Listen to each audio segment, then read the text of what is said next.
All right. Hello, everyone. Welcome to this exciting panel called From Idea to Launch the Indie Game Development Journey. I'm Vaibhav, and I'll be the moderator for this session today.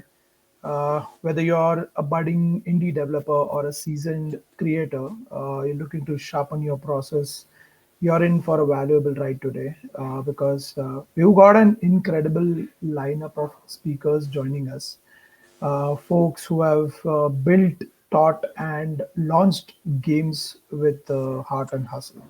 So please welcome our esteemed panelists, Andrew Mattingly, founder of Ninezyme, Christoph Minnameier, indie dev and former professor for game design, Adam Costa, CEO of Butterscotch Shenanigans. Before we dive into the topic deeper, I would request all the panelists to introduce themselves quickly to the audience. Uh, yeah, Andrew, you want to go first? Yeah, sure. Like you said, I'm Andrew Mattingly. I've been an indie dev for about 5 or 6 years now. Before that, I've been in the AAA gaming industry for another 25-ish years. So yeah, I'm off on my indie journey. My company is called Ninezyme. We're a core team of about 4 people with some part-timers who come in and out. And we've released one mobile game called Telltale's Pirates, and we're working on another game in partnership with Microsoft called Laura Bow and the Mechanical Codex. It's a point-and-click adventure, and we're looking to have that one out in another year or two. Cool. Christoph? Hi, thanks for the invitation and the introduction by Puff. Yeah, I'm Christoph. I've been making games, I guess, since I was a kid, and studied computer science and Ph.D. in computer science. Taught game design at university level as a professor, and during that time, I've built 2 games, Dungeons of Dreadrock 1 and 2, which surprisingly and luckily, let's say sold well. They've got a few million downloads on mobile mainly, and 100,000 on Switch. And now, since January, I've gone full indie, and I'm developing 2 other games currently, and I'm also funded by the state of Bavaria in Germany. Lovely. And we have Adam as well. Yes, that leaves me. I'm Adam Coster, CEO of Butterscotch Shenanigans. We're a small game studio founded in 2012 by me and my 2 brothers, Sam and Seth. Between the 3 of us, we kind of did all the roles that are required to make that stuff work. And we all came into games by setting up the studio. So none of us came from any kind of a background of knowing how to make games before that. So from 2012 kind of on, we launched a bunch of mobile titles, some free-to-play stuff. The biggest ones there probably that people may have heard of. It's been a while now, but those would be Flop Rocket and Quadrupus Rampage. Both those have a few million downloads. And then we launched Crashlands, which is kind of our main title that we're known for, which was our first jump from mobile into the broader games platform ecosystem. So we were on Steam for that. Now we're kind of on everything. And then in 2020, we launched a game called Levelhead, sort of a Mario Maker-like platformer where you can build and share levels. It's also a cross-platform kind of a thing. And then finally, we just launched the sequel to Crashlands just about a month ago, which is, again, a cross-platform PC mobile title. And in the studio, I kind of do tons of stuff. It's indie games, so wear a lot of hats. But the stuff that I like to do the most is internal software development to help our team do its work really well. And then otherwise I do all of our biz dev stuff. All right. Thank you, gentlemen. Let's dive straight into the journey. In the next 1 hour, we're going to talk about the entire life cycle, the entire development cycle of an indie game, right? So let's kick things off at the very beginning of the development cycle, which is the idea phase, basically. I would like to start with Andrew. What does the early ideation process typically look like for indie teams in your experience? Yeah. Yeah, it can vary pretty greatly. I can say, from my personal experience, The whole journey started off with me just wanting to do the type of game that I wanted to make from from the very beginning. So that was a point and click adventure that I had never had the opportunity to work on in my professional career. So part of the inspiration of going indie was to finally make a point and click adventure game. And that's something that we're also working on. But then we also did the Tile Tales game, and that was more of a collaborative process because I actually did have a team of 5 at that point, and we really just kind of sat down and brainstormed for like an entire month. We went over what type of game do we want to make, what visual style do we want to achieve, and all the aspects, and we went through it together. It was super collaborative. It wasn't even my idea for Tile Tales. That was our animator, and she came up with the initial concept of it. And then as soon as she said it, I could see it in my head, and I was like, oh yeah, that could actually turn into something really fun. So we just sort of took that idea and really built it into something that it is today, and we think it's a great little game. So we're pretty proud of it.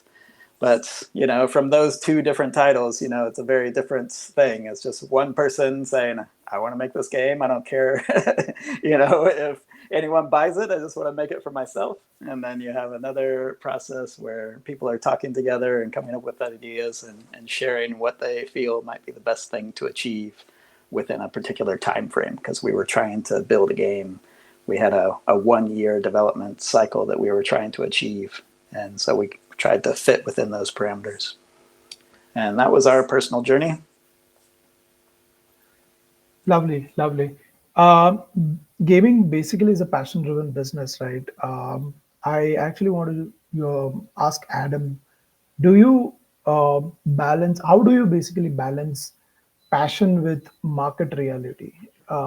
Because you just can't build something which you want to build, right? There's always have to be the thin line between what you want to build versus what the market really wants.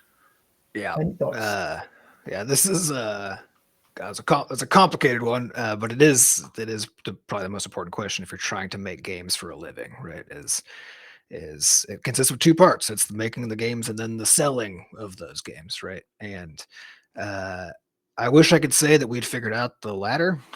We're good at making games. We've been doing it for a while. Our people really love the games that we make, but actually selling them is always a struggle. And we've honestly found that the more we plan to try to like fit what we thought the market would be interested in, the more surprised we were by the outcome not meeting those expectations. So I think it just is the case that you can't really guess what is going to do well, and if anybody could, the market would look much different than it actually does. Nobody knows how to pick the winners, and it's just you just do your best, right? So we have kind of a different strategy, which is we we basically look at our own business and try to figure out what is the thing that we need to push forward to the next phase of something, right? So when we launched Crashlands, we said we want to get onto PC because we were in the mobile ecosystem.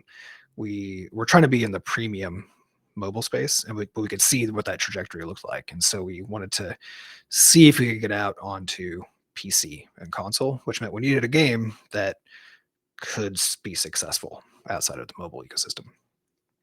And so our goal wasn't really so much to build like Crashlands specifically. It was to make something that felt big enough and the kinds of things that PC gamers would expect, right? That we could successfully sell it on PC. And then our next title, Levelhead, we had this basically, I built us this cross-platform user management system that we use for all of our cross-platform safe syncing and all that stuff. And we wanted to bring more users to that system, but you have to give them a reason to be in there, right? Because the more users we have who we can send emails to, the more we can roll success forward from one game launch to the next. But you have to give players a reason to do that. So that was where we're kind of looking at the market, and we said, okay, if we have a UGC, a user generated content based game, then that would give people a reason to do that, right? And we saw this is one of those cases where we saw a hole in the market because Super Mario Maker existed, but not on any of the modern platforms, not on PC, not on mobile, right?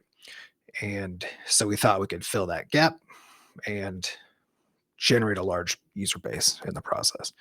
And that was where that whole best intentions meets reality thing of it just turns out there wasn't really a market for that kind of a thing. There's a market for Super Mario Maker, but not really games like Super Mario Maker, if that makes sense. And so it didn't do terribly, but it didn't do nearly as well as we expected, right? And then Crashlands 2, kind of motivation there was a combo of we wanted to remake Crashlands because it was still our favorite game, but we wanted to do it the way we wish we were able to do it 10 years ago.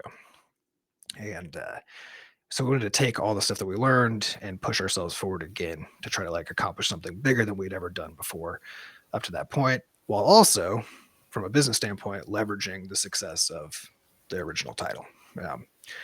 And so that's kind of our strategy has kind of been like based on this of how can we push our studio forward, and do we think we can do it with what kind of a game do we think would support that? In the very early days before we kind of started down that path, we just made whatever sounded fun. So almost all of our mobile games are based in game jams where we would sit down over a weekend, brainstorm ideas, and just prototype something, and then just turn it into a game. Whether we like the initial prototype or not, just figure out how to make it fun and good. And basically all of our initial mobile titles were just for fun, so we didn't try to meet the market at all, right? So yeah, it's complicated, and I don't think I even could have any advice there. Yeah, great insights. But I think choosing ideas is one, validating them is another. Uh, Christoph, as someone who's taught this and now builds games, right? How do you go about validating whether an idea is actually worth building in today's saturated space? Yeah, when you say saturated space, I think the question connects a bit to what you asked Adam, and so I don't really focus on the market perspective. I think as an indie developer, you can't expect like to have an analysis of the market, like of the stock market, and then have a better analysis and be able to build better games for that whatever you think the market desires than your competitors, which are bigger companies. So instead, I think I'd fully go with what Adam said about developing yourself and looking at what you did already and what you could do next, but also follow your heart when it comes. I have to disclaim that I only created 2 games over the last 5 years, and this is episode 1 and 2 of Dungeons of Dreadrock. So I have not that much experience about whether my concept of building what I love and then bringing it to the market will continue to work. But I think that's what makes indies stand out, especially on mobile, where all those games have been designed to monetize, and you can stand out if you design something that smells of the love you put in there. And I think if you do that and also are able to some extent to bring the game to the public, to market it, to have reviews of it and stuff, then you can find success. And your question was how I try to assess how good a prototype or what potential a prototype has. I think, well, for me, I try to make something that I really, really care about. And then the prototype usually evolves after a few weeks. Or even days, I can see whether this is something that I want to work on for 2 years, and then have the nerve of spending another half year of bringing it to the market. And so that's my approach here. Got it, got it. So from what I am hearing is, from an indie perspective, it's more of what your skill set is, what you like, what you love, what your passion is towards. You basically, more than looking out what the market requires, how you can actually fulfill that gap and create something that you really care about is what. Yeah, it's for us. It's kind of that's correct. Like when we're coming into a new project, it is shaped to some extent by our guesses about what the market will bear, right? So if the market's really saturated by a certain genre in the moment, then we're going to avoid that and that sort of thing, right? Which is different from guessing what we think will be successful, because I think it's easier to accurately guess what will be unsuccessful, you know. But it is still more what we want to make, and then the game design and development process then becomes limited by those actual market constraints, which is, but for us is basically mostly who are our players, what platforms are we on, making sure that the game is accessible to that target audience. And so we kind of start with the, if this was a game just for ourselves, right, what would that look like? And then we change the shape of it to meet the fact that it's got to get bought by people, right? People have to be interested when they see marketing materials for it, and they have to, a large number of people have to be able to enjoy it. And so then we tweak as we go, and we play test it with people outside the studio and all that kind of stuff to make sure that we don't get too internally focused on whether what we're making is something that people actually will want. Yeah, no, I agree. It's one of those things where, you know, we didn't become indie developers to to try and, you know, wring every penny out of our audience and that type of thing. We became indie developers because we have a passion for making a particular game or particular genre or any of these other things. Or maybe we just, you know, have been working in the bigger industry for many years, and we decided, oh, I need to do something a little bit smaller. But the idea is that you build something that you want to make, and if that's if you really want that game, chances are there are other people out there who also really want that game. It might be a niche market, it might be a really small market, but if you can do it sustainably and do it within a reasonable budget and a reasonable time frame, then the only trick left is to find those people. And that's a pretty big trick, as we all know, finding the right audience. But you don't have to be this Monopoly Go. Not every title has to be that. You can have a small 10 to 100,000 audience out there and still succeed if you make the right title and you do it for the right budget. Yeah, that budget thing is the other super important bit. I think a lot of indies get themselves in trouble if they are only thinking about the game and only thinking about making the game that they want. Because when you do that, that's when you end up making a game for 10 years or whatever, because you're trying to get it perfect down to every little last detail. And we definitely found that once we started hiring people, because our team's still really small, but people, we depend on with our own livelihoods, our staff do as well. And then also the cost of running a studio, even just with a few people, is just astronomical. It's unbelievable. And so that really helps to also hone in the focus of, we have the game that we dream of. And there's there's always a laundry list of 1,000 things that we hope we can put into the game. And that list is still there when we launch the game. Now it's 900 things instead of 1,000, right? So we still have to play that game of how do we actually get this thing out? And so it becomes this, it's not just about the game, it's about getting the game out. And so we think of ourselves more as like, how do we make the game that we want and get it shipped? Like it's that pair of things that matters the most. It's not just having the game kind of that we imagine. Those are some really great insights. But Adam, you brought this topic of uh, losing track of things and wanting to do everything in your game.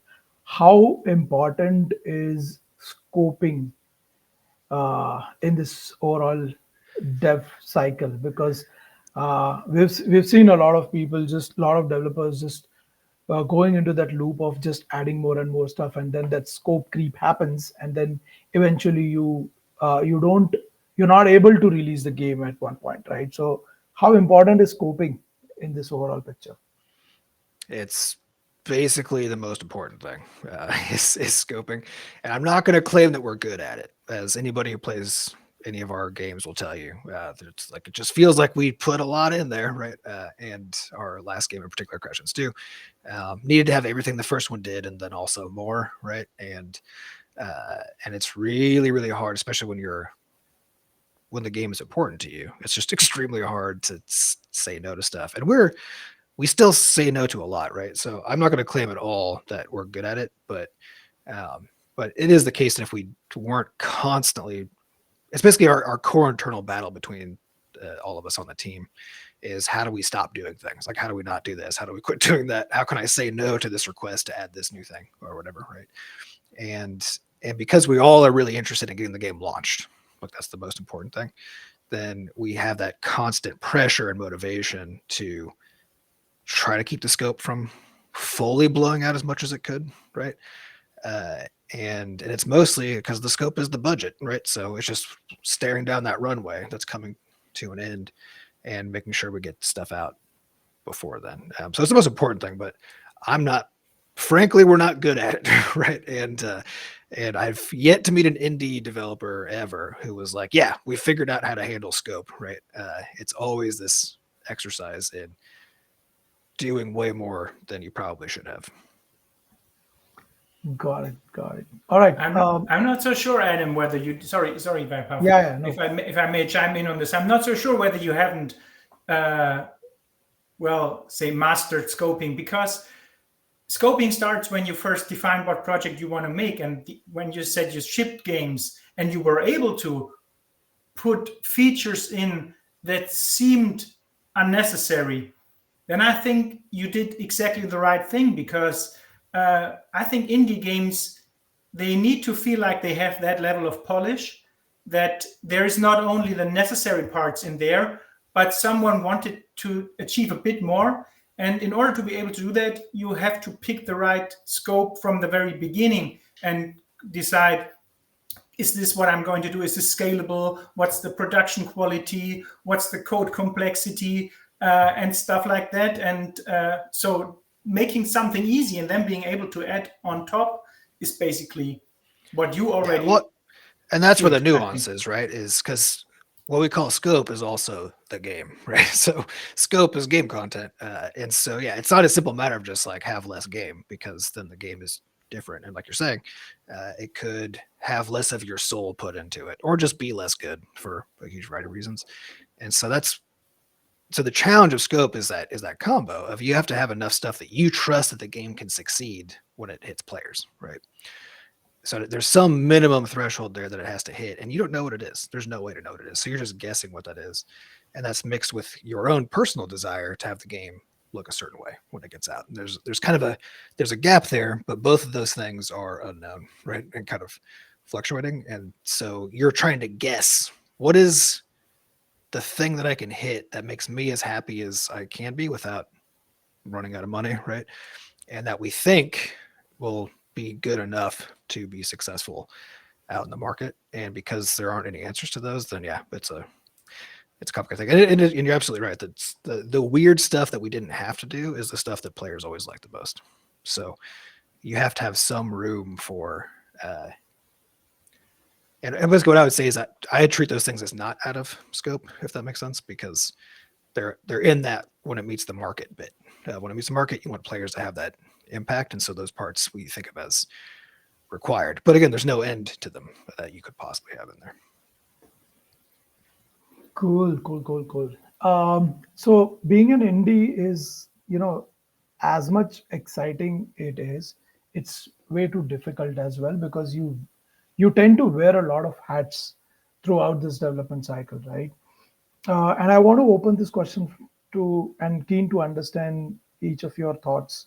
Do you have that one solid tip that you can give to small studios, small teams, or like one or two people teams to manage production smoothly without getting overwhelmed?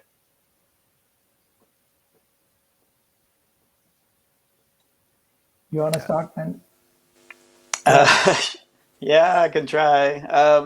It's your turn, Andrew. You have to answer the difficult question now. I know. You gave me the hard one. I don't know. It's it's gonna be challenging, no matter what. So it doesn't matter any of that. It's gonna be tough, and like you said, people are gonna have to wear multiple hats. And these days, I don't know. happening lately, but there seem to be less and less of those multi-hat developers out there. At least, I guess the game development community is just growing significantly, and people aren't being trained up with multiple skills as often as they maybe used to be. I see a lot of this complaining on social media about people like, oh, I can't believe this company wants to hire someone who can do rigging and do animation and do the character art. And the reality is, if you want to sign up to an indie company, you're probably going to have to do more than one thing, and you're going to need those skills. There isn't anyone that I've ever hired who couldn't do more than one thing. And we're working on small budgets. We don't have teams where we can hire 20 people to do the 20 unique individual tasks that are required. We have to have 4 people who, and each of them do 2, 3, 4, sometimes 8 different tasks throughout the entire project. And like I myself, I do the programming, I do some art, I do some animation, I do sound design, I do marketing, I do research, I do everything. It's you just have to be able to love games so much that you're willing to kind of dig in and learn what you need to learn. It doesn't mean you have to be perfect at all those things. Doesn't mean you have to be the best of the best at all of those skills. But you've got to bring more than one thing to the table, because if you don't, you're either going to have a massive cost that you're going to have to repay at some point, or you're just going to have to take an incredibly long time to do it as you figure out all those individual little pieces. And you can. It's a really difficult thing, but you just have to be able to be one of those learner people who likes to learn everything, and those are the people who are really going to do better in the indie world than those who are expecting to get away by only doing environment art or something along those lines. Yeah, I agree. It's embracing the multidisciplinary nature of. I mean, the reason that games are so I don't come from a games background. I come from a science background, and that's that same context too, where people tend to hone in on one sort of knowledge domain and get really tightly scoped, right?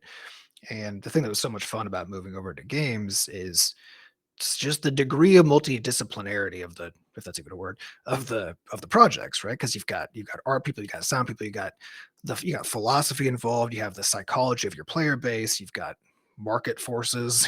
There's so many things that go into this. If you're an indie dev, because if you're an indie dev, you're responsible for the whole thing. You're responsible for getting the game made, getting out the door, dealing with your players, so doing customer support. There's every single thing is interesting, complicated, and its own discipline. And so there's like 100 disciplines to make a single game. And as Andrew was saying, the only way you can do it is by being a truly multidisciplinary team, caring about all of the parts that go into it, even the ones that you're not good at, but recognizing that someone's got to do those things. And so for me, that's what the other bit comes in, is just team alignment, where if the team is fully aligned on the goals, and that's the thing you try to maintain at all times, is making sure everyone's on the same page. We all know what we're trying to do. We have the same big picture desires about like why we're doing this in the first place. If all of that is true, and you have a team that you can trust who are all curious, multidisciplinary people, then all the stuff gets done one way or another, right? And with my own team, when it was just me and my 2 brothers, we would just constantly flip between whatever roles had to happen to get something done. And today we've got a little bit bigger team, and so we're allowing some degree of significant specialization, but it's still incredibly multidisciplinary all the time. Christoph? Yeah, I think you originally asked what advice can we give to small teams and how can they handle production complexity. My idea on that would be, we already talked about scoping, and you can choose a project that has a smaller production complexity than others. Like there are certain types of games that allow you to do things step by step, prototype everything, and then later on onboard people, or like I do, pay freelancers to exchange the art assets. Yeah, I think that it is almost impossible to really be a creative leader without having, like the others said, a certain amount of knowledge in all the various fields of game creation. Yeah, I also want to understand from like any one of you can just pitch in. Do you guys recommend any framework or a production tool that has really helped you in managing the production? So that's been a lot of my job at our own studio. This is the thing we sort of realized very early on, that production, the ability to have the thing that kind of bottlenecks their time be the thing that they're good at, right? Because to me, that's basically what production and productivity are about, is how do you make it so that the artist is doing art and the programmer is doing game programming, right? And that all the other stuff can somehow be automated away or be shuffled onto more externalized kinds of things, or people whose job it is to like just make sure that thing happens. And so that's been a lot of focus of my time, is basically, unfortunately, my answer is not helpful for most people, which is we wrote our own software and pipeline stuff to do that sort of thing, right? And over the years, over the decade that I've been running the studio, I've been just building more and more internal tools to help us do this. So I think there is a piece of advice there, which is to not be afraid of spending some R&D time working on stuff to improve various aspects of your process, and that includes the easy stuff, is the stuff that doesn't require programming, but is more philosophical, which is just sitting down and asking questions like, how do we make sure when we communicate with each other, people know if things are urgent? How do we hand off a task and make sure that it gets done, right? There are things like this that, if you haven't actually sat down with your team and really figured out, cause an endless amount of just unneeded complexity. And that's been a huge focus of our studio the whole time. But to me, that's basically, it's again more of a mindset thing than it is a specific thing, because the details depend on your team, your software, all that kind of stuff. And we basically every 2 years we switch our work management tool to try something new. We overhaul our deployment platform to try to figure out some new things, try new QA related software. We're just always trying new things to see if we can improve that stuff. And so to me, it's the improvement and the constant seeking of improvement and the constant revisiting of how things have gone, what's going well, what isn't, where are things falling through the cracks, that has allowed us to get better and better and better at making and shipping games over the years. Yeah, we have a slightly different story. So I think it really varies greatly per team. And this is actually part of a concept which actually goes to the name of our company, Ninezyme. And it was a theory that I had many years ago that the most optimal team is 9 people or less. And that's kind of where that came from, because as soon as you get above that, you get to 10 plus people, you have to start adding in hierarchy of layers of management and these types of things that add inefficiency. And when we started out making Lorabo, several years back, we really started trying to use all the different tools, task managers, communication tools, all these other things. And over the years, we actually found that we would slowly just get rid of those. We'd just start deleting stuff. We'd be like, this really isn't benefiting us as much as we hoped.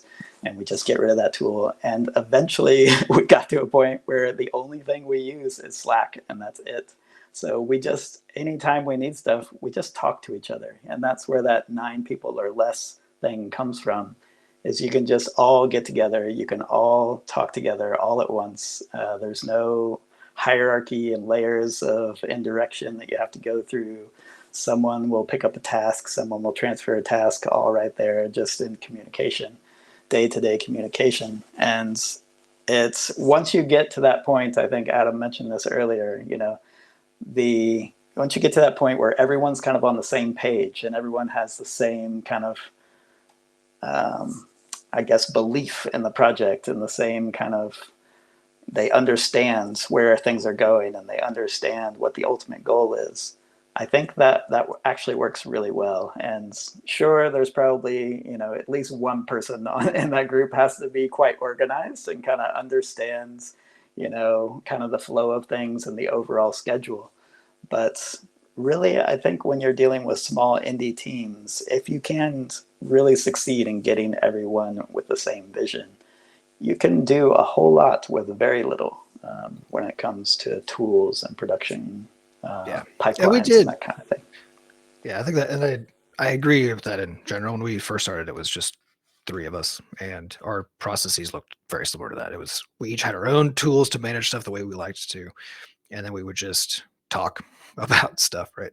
And we still primarily use, we're in Discord and Slack, but same deal. We still, most of what happens is just some quick communication between people, some quick popping into a VoIP channel, right? But we have found, depending on the scale of the project. So like for our last project, with a lot of moving parts, a lot of people involved, we have translation we have to deal with. There's a lot of stuff, right? And then leading up to a launch, there's 1,000 things that you have to make sure have been done and that the timeline works and that you get everything synchronized to work exactly at the right time. For stuff like that, we've found that that's where basically the development part, which I agree is like, for a small team, it can just be very kind of free flowing. Because the other thing too with that is that most stuff, at least for our development process, doesn't need to survive long term, right? If you got a game feature you want, you're not going to forget you want that feature. So it doesn't need to be sitting in a to-do list somewhere, right? And so for the actual game development itself, the making of the game we want to make, we found that that's basically sufficient. It's just talking to people. For all the rest of the stuff around making sure that the launch happens and all those other details, stuff just fell through the cracks way too often. And so we kept on finding ourselves putting out fires, in a metaphorical sense, right? But putting out fires and dealing with a lot of added stress because we were like, oh crap, somebody was supposed to do this, but we just totally forgot. And so I can lead up to our Questions 2 launch, which was on SimShip on 3 platforms, and we had featuring on all 3 stores that we did also interact with the stores to make sure that stuff happened properly. There's a bunch of stuff that happens on launch day, a bunch of administrative stuff for marketing and PR that we're like doing leading up to it that all has its own schedule, putting out content. There's this huge list of things that have to happen, and the different people on the team are sort of have overlapping responsibilities to make sure that things happen. And so that whole clarity of who is going to be the one, to get this over the finish line, and making sure that everybody knows that person knows, became extremely essential for these kinds of things. And so, yeah, so I agree. It's a combo for us. It was like game development itself is mostly just like chatting and doing the work. But the business side of things, getting the games launched, just required, at least for our team, a lot more overhead management, because you're also interacting with third parties and lots of external companies to make all this stuff happen. And so it's just a lot of balls in the air that you're juggling, and having some way to deal with that can be incredibly helpful. Great. There are a few very interesting questions here, and I'm just picking a few because I think they are widely asked overall on the internet as well, right? I am an indie, and I want to make a game. How do I really secure funding or investment to start building that indie game that I want to make? Can you guys share some experiences on that and some tips on how does one go about securing that funds to start? Yeah, I would say it's going to be very tough if you want to start out as an indie and have funding before you start building the project. So on today's market situation and today's business situation in games, with very many layoffs and many studios shutting down their doors, I think your only option to get into games is to start as a hobby, which I did. I made them besides my job for several years, then got lucky and was able to go full indie. But I think it's kind of life choice that you say, I want to make games. And usually people are not like, I want to make the administrative part of games, because they want to do something as an artist, like be it animation or game design or whatever. They want to express themselves. And I think it's a good advice when you start out to do that besides the job as a hobby. And because it's a learning journey. And once you're far enough to say, I want to build a studio, I think you should already have a prototype before you consider to pitch your project and ask for funding, especially in today's business situation. Yeah, Christoph is 100% correct on that. Funding is even more rare today than it was even just 2 years ago, with everything going on in the world. Like, it's going to be tough to find funding unless you have a very solid vertical slice prototype of your game already done. The chances of you getting any funding before starting is almost zero. Like, you might as well not go for it. Yeah, it's I would basically agree with all that sentiment. And it's but also there's a kind of a doom and gloom vibe in the current market, right? But the fact is, it's always been extremely challenging to get funding. It is a lot harder now. That's definitely true, and very recently. But I think the way that we're self-funded at the beginning, and then we've kind of kept ourselves alive through just game sales and basically platform partnerships. So various biz dev deals throughout the years to make all that stuff happen, and that biz dev part, like reaching out to Xbox Game Pass and seeing if you can get some money to be in Game Pass, and like these are all ways that you can get funding for a thing, right? Or it's publishers and so on. In all cases, what we've always done is just looked at what we're trying to do, look at the market that's out there, and try to figure out what is it that these people who have money, right? What is it that they're trying to do, and see if we can make a pitch showing that we know what they're trying to do and that we can help them do that, right? And otherwise, just kind of recognizing that there's a lot of competition for very limited funding slots throughout the whole market, and try to understand what it is that's going to set you apart from everybody else. Unfortunately, a game idea absolutely is not going to set anybody apart. It's impossible for somebody to see an idea, even if they think the idea sounds cool, and have any trust or belief that somebody can make that. So what people care most about is teams that already have a track record, or prototypes that are already basically done, right? Which is sad. It's a sad fact of it, but it would also make sense, because for those limited slots, they have to pick stuff that they think is going to earn their money back. And unfortunately, that means you got to somehow demonstrate that they can do that, whether it's through your team composition or through your prototypes, or having both of those things at once. Got it. But what I heard is vertical slice kind of is a mandatory thing before you even think about the proof of concept, right? You need something to start with. But even when you have that vertical slice, what are the mediums that you would suggest an indie developer to actually look out for? Like, publishing is one thing. Figuring out a publisher when you have a vertical slice, right? But are there any more platforms or anything that the people should look for? I think, to me, it's an awareness of the market problem. So, because it changes so fast, I think there's like no current advice I could give. Over the years, what we've always tried to do is make our games cross-platform, or at least make them so they could be cross-platform, so that we just think of it as like, you've got these juggernauts fighting each other. You've got your Sony and your Microsoft and your Apple and your Google. They're all fighting each other for dominance in the game space. And they're doing that by releasing new kinds of services, trying to have specific games in their portfolios, and that's a constantly shifting sort of thing. So what we're always doing is we're on the lookout for where that looks like it's going, and new opportunities seem to be appearing. for us to talk to somebody about an exclusivity agreement or that sort of thing, and to basically try to keep a lot of business development conversations always ongoing and maintain relationships with people at the different platforms, any indie publishers that we've talked to in the past that we like.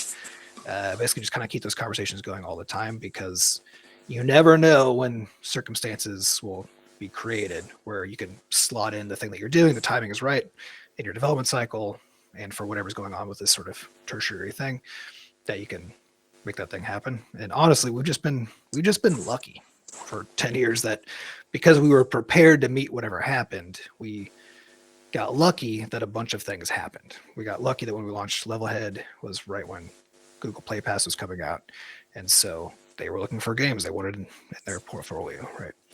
We were lucky that Xbox Game Pass at the time was really big on indies, so they were looking for more good indie titles to bring onto the platform. So what we're always doing is kind of chasing the ability to take advantage of luck when it arises, and otherwise just making sure we know lots of people. So, yeah, my recommendation would be if you are an indie and you do get that vertical slice going and you still don't really know what to do with it, how to get funding to do the other 80% of the game or whatever it is. So I would recommend look up every game conference you can possibly find, all the local, anything that's closest to you. There's probably going to be some indie section that you can sign up for that's relatively inexpensive, that you can go show your game off to people. It might be a public gaming event. It might be more of a developer event. But trust me, there will be some people wandering around those shows, whether it's public or indie or development only. There will be people walking around who fund games, and if they like yours, they'll stop and talk to you. So that'll definitely happen. And then on top of that, I'd recommend looking at co-working spaces in your area. Go to a co-working space, sit in the public area, work on your game there visibly, so that people walking by you can see what you're up to. And then people walk by, they'll see it, they'll stop, they'll ask you questions. They might know someone, or they might have, a family member who's totally into to games and has money to spare. These are all things that do happen and can happen. Even just applying for jobs can sometimes get you that. If you, this actually happened to me once, where someone wanted me to come and work for them, and then they asked me what I was up to, and I told them I was working on my own thing, and they were very interested in it and kind of helped get funding for a game that way. So there are lots of different avenues that can get you there. It is very tough, but you have to have an impressive vertical slice for people to be attracted to pull them over and get them talking to you. And you have to present yourself very professionally, right? As a person who somebody would want to work with. So as you're having all those conversations and then people are looking at what you're doing and stuff, people gotta feel like they can trust you if they're gonna give you their money, right? And so not too professionally though. Not too professionally. We are gamers. A person. You don't want to be wearing a suit and tie or anything, because people will not take you too seriously. You got to be wear your hoodie, and have a cup of coffee in your hands, and you'll be fine. I think regarding your question, Vaibhav, there are other practical ways what to do with your vertical slice. Like you could, for example, depending on how far you've done it already, you could publish it on Steam as early access. This will probably bring you wish lists at least. And publishers very much judge your game not only based on how it looks and what they think of it, but also based on to what extent you were already able to build an audience. And when we talk about building an audience, when you do self-publishing, you also want to build that audience over a longer time and over multiple games. not necessarily of the same series, but people that come to your Discord or that visit your itch.io page. And I know a very successful indie team that does exactly that. Do game jams, publish the results on itch, and they've built a large audience that gives them instant feedback to either improve that game or just skip it and try something else. And I think building an audience for yourself as a publisher or as an artist, and also building wish lists to convince a publisher that you've got something going on here. That is, I think, some advice that you could really follow. Yeah, I think that's something that even we got benefited out of, having a vertical slice plus a certain degree of community that is interested in the game helps us build some kind of credibility when you're pitching a game to anyone, right? There's another important question here. How can indies leverage social media and influencer outreach effectively? I also want to add one more thing. When is the right time to actually start talking about it on social media? I'll say I wish I knew the answer to this question. So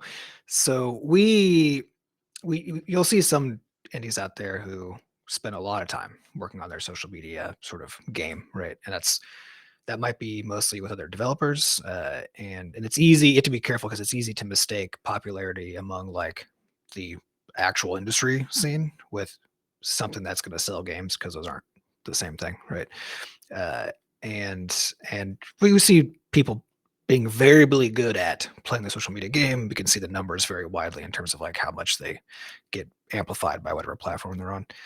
Um, I would say almost nobody has figured this out in enough of a way where I would say I could look at what they did and be like, yeah, somebody else could do that, right? Because so much of this stuff is the circumstances around the game, the timing of when stuff happened, the personality of the person who's making that content, and the timing is kind of the same deal, because so much about the timing in games is if you're trying to work with a publisher, if you're trying to work with a platform, if you're trying to do all this kind of stuff, everybody wants your stuff to be secret the whole time because they want to be the ones. And this is also true for conferences and stuff too, right? If you apply for your game for any festival, any conference, they're going to ask you, where's the new trailer that you're going to release special for our event, right?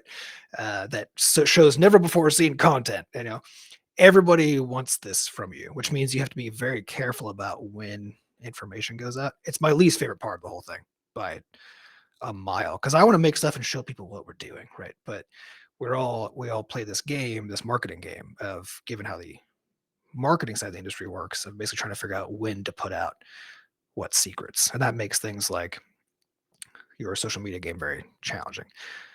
That said, I think as a new indie, I don't think you get any benefits from doing it, from playing the game that way. I think you get a lot more benefits from, kind of like Christoph was talking about, from doing more open stuff, showing people what you're up to, trying to build out your community, doing all of that, and being less stingy, I guess, with letting people know what's going on.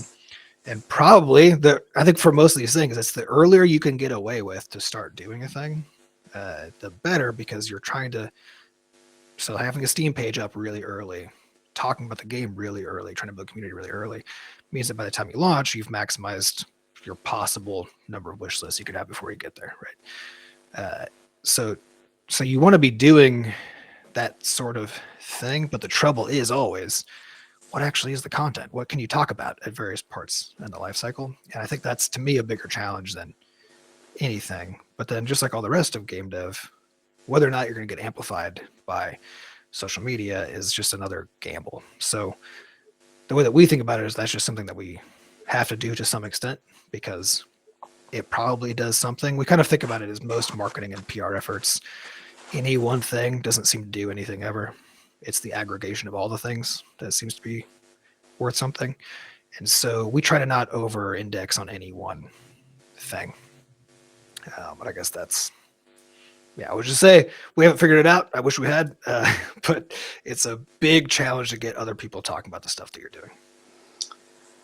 Yeah, it very much is. I very much agree that there is no silver bullet and no one knows. I was just at a conference recently with, thousands of people, and all of them are trying to answer this question of like, what are the exact steps to make my game successful? There aren't any exact steps. You can do, I mean, it sounds very pessimistic, but you can do absolutely everything right and still be struggling. Like that happens. It's a very rough industry. You might have better odds in Vegas, but it's just one of those things. There are certainly things that you can do to make your chances higher for sure, and more likely. If you don't do anything, then you're probably not going to be in a good position. So you have to do something, but there are also those rare gems that no one really does anything to on social media or any marketing, and they somehow just hit a spark in their audience, and they just explode on their own naturally. You can't count on that happening, and that's like 0.01% of games that come out that might actually make that happen. Yeah, there's But an example of any yeah, scenario you can imagine, right? There's yeah, like somebody exactly. did this, didn't do that, and there's an example of success in that case. And that And survivorship you'll bias probably be see, really careful about. Yeah, yeah, but maybe to give the person who asked the question something more substantial, because the question was when is the right time, and I think there's two major takes on that. So there are those people that say create your Steam page as early as possible, and then go to social media as early as possible and build an audience over a few years. And there's also like, I wouldn't do that because I don't, as a solo dev, I can't spend that much time on social media. I have to build the game. And I think there's the other approach. And I think it's fair to say, before you publish anything of your game, you should have a fair knowledge of your competition, which are also indie dev teams, and you should be able to assess to what extent, what's the average polishing of a game, how polished and what graphics quality and stuff, how do things look, and then you have to exceed that to a certain level. And once you're at that point, I think it's the alternative to then show your stuff to the public, because if you have something like a small gameplay trailer, people will only get excited about it if it looks really good, and Yeah, that's the that's alternative. that's the nuance there, which is you're absolutely correct. It's as early as possible, but not earlier, right? So as early as possible has to take into account player expectations, because it is the case that you put up a Steam page with no trailer, with bad copy in your different sections of the page, with screenshots that show weird dev overlays or just strange font choices or whatever, right? That people don't, they're not interested. They don't like it. You don't get any benefit from doing that. And in fact, you turn people away from the thing you put up. So it is that matter of as early as possible, knowing what the expectations of the market are. So Christoph's point is a good one, which is absolutely know what people's expectations are for the stuff that turns out to be successful on the various stores. Yeah, but I would distinguish between what players' expectations are when it comes to the graphics quality of what they expect to be something like a half-finished game, and there's the alternative of building nice little GIFs or short videos, shorts of funny stuff that you a funny glitch on your game, and you can build an audience based on that if you do it on a regular basis. And then when you have a base audience, you will be able to, when you reach that point, when you say now it's the time to publish our gameplay trailer, then you will have an audience that maybe like re-blue skies your videos, so you actually have you're going to be found by the algorithm at all. Yeah, those kinds of things definitely do help, especially if you are in development and you don't have a polished, vertical slice or anything yet. You can just do stuff like, oh, here's this cool shader I made for this one very specific thing in my game. You can post a video of that on Reddit or something, and that does, help generate some buzz and some audience. You have to be a little bit careful to not clearly advertise your game on some platforms that don't allow it. You kind of have to sneakily say, oh, this is a shader I built for blah, blah, blah, blah, blah. What do you think about it? Do you have any recommendations? And if it's a cool enough little video or it shows something funny, like Christoph said, like some bug where, the player's head scales to 10 times the size it's supposed to or something like that, those little things can generate some buzz on their own. But, like Adam said, it's a matter of doing a little bit of everything, because if you put all your eggs in one basket, you're not likely to find who you need. You got to spread out your efforts among everything. Cool. That was great. Super insightful. All right, an hour flew by. Thank you so much to our speakers for sharing insights from the trenches. It's rare to get this level of real talk from the indie game world. To the audience, we hope this discussion gave you clarity, inspiration, and maybe a push to keep building. So yeah, keep telling stories, keep making games, and most importantly, keep shipping. Thank you again, and we'll see you guys in the next session. Thank you.